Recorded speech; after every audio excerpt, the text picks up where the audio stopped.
যে আমার পাটা কাটা গেছে। মনে হচ্ছে যে এখন আছে, কিন্তু যখন তাকাই তখন দেখি আসলে পাটা নাই।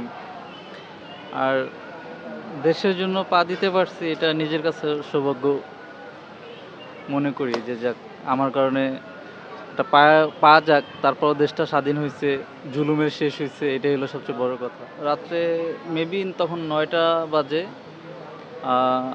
ব্র্যাক ইউনিভার্সিটির একটু সামনে অনেক অনেক আহত ছিল দেখতেছিলাম। তো আমার হাতে পানি বোতল ছিল, তাদের পানি টানি খাওয়াচ্ছিলাম, একটু দেখতেছিলাম পরিস্থিতি, মানে কীরকমের কি আন্দোলনের পরিস্থিতি দেখতেছিলাম। যে তখন ওরকমের বেশি ঝামেলা ছিল না, তারপর দেখি দু একজন আহত হয়ে আসতেছে এদিক ওদিক থেকে।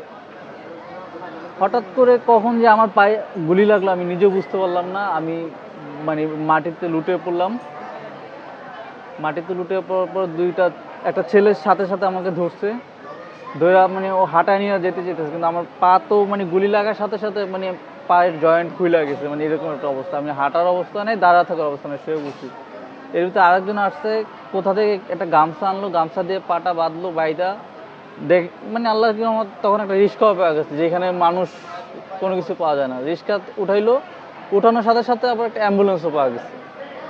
ওই অ্যাম্বুলেন্স আরও 3-4 জন আপনার রোগী ছিল গুলি খাওয়া। আমাদেরকে সবাইকে ফরাজিতে নিয়ে গেল। ফরাজিতে নেওয়ার পরে আমার অবস্থা দেখে বলতেছে এর এখানে কিছুই হবে না, আপনারা একটু কষ্ট করে পঙ্গুতে নিয়ে যান। তো ওদিনকার রাস্তার অবস্থা এতটাই ভয়াবহ ছিল। তো অ্যাম্বুলেন্স ও অ্যাম্বুলেন্স একটা ম্যানেজ করে দিল, অ্যাম্বুলেন্স উঠাই দিল, আমাকে উঠাইলো, আরেকজনকে উঠাইলো। ওই একজন আমার সাথে যে আরেকজন ছিল, উনি অ্যাম্বুলেন্সে স্পট ডেড হয়ে গেছে। পরে জি, আমি আর কি দেখবো, আমি আমার চোখে ঝাপসা দেখতেছি, তখন আমার অবস্থা খুবই খারাপ, আমার সেন্স যায় অবস্থা।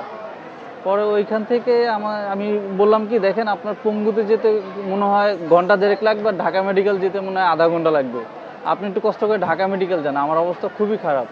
কারণ আমার মানে প্রচুর ব্লাডিং হচ্ছে, তো যে আমি জানি একটু ঢাকা মেডিকেল গেলে সবার আগে আমি একটু চিকিৎসাটা পাবো, তারপরে হয়তো ওইভাবে। পরে অ্যাম্বুলেন্স ড্রাইভার আমাকে ঢাকা মেডিকেল নিয়ে আসলো। ওইখানে আসার পরে এমন একটা অবস্থা ছিল, স্ট্রেচারও পাওয়া যাচ্ছিল না। আধা ঘন্টা দাঁড়া থেকে স্ট্রেচার ম্যানেজ করে ভিতরে নিয়ে গেল। নিয়ে যাওয়ার পরে সাথে সাথে 2 হাতে 2টা স্যালাইন বসালো, আর বললো 3 ব্যাগ রক্ত ম্যানেজ করার জন্য। তো ওইখান থেকে এক্স রে করে রিপোর্ট দেখার পর আমাদের পঙ্গুতে রেফার করে পাঠালো।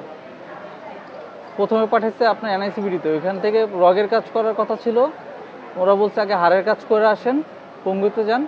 পঙ্গুতে আসলাম, পঙ্গুতে হাড়ের কাজ টাজ করা শেষ। ওরা বললো রগের কোনো প্রবলেম নাই, আপনার এমনিতেই ঠিক হয়ে যাবে, হয়তো 5-6 মাস লাগবে। 2 দিন পর বলতেছে যে আপনার মানে পায়ে পাচ্ছে না, রগে মনে হয় প্রবলেম, আপনারা এনআইসিবিডিতে চলে যান। তো ওইখানে যাওয়ার পর বলতেছে এটা আপনাদের টাইম শেষ, এখন আর রগের কিছু করা যাবে না, পা ফেলে দিতে হবে। তারপরে 21 তারিখে মানে 18 তারিখ ঘটনা করছে, 21 তারিখে আমার পাটা ফেলে দিতে হয়েছে। করতেন? আমি একটা শোরুমে জব করতাম, গুলশান 1-এ, অ্যাস্টনিশ শোরুমের নামটা। আন্দোলনের সাথে যুক্ত হয়ে এই অবস্থা হয়েছে আমার। আমরা 4 ভাই 1 বোন। আমার মা আছে, আমার বাবা মারা গেছে 2007 সালে। এখন আমি অসুস্থ রোগী, টেনশন করতেছে যে পঙ্গু হয়ে গেলাম, ভবিষ্যৎটা কি হবে আমার, এটাই তো তাদের টেনশন। জুলুমের শেষ হয়েছে, কিন্তু আমাদের দিকে জানি সরকার দেখে, আমাদের দিকে জানি একটু সুনজর দেয়, আমরা জানি কাজ করে খেতে পারি, এরকম জানি একটা ব্যবস্থা করে দেয় সরকার। এটা কিন্তু সরকারের প্রতি আমাদের একটা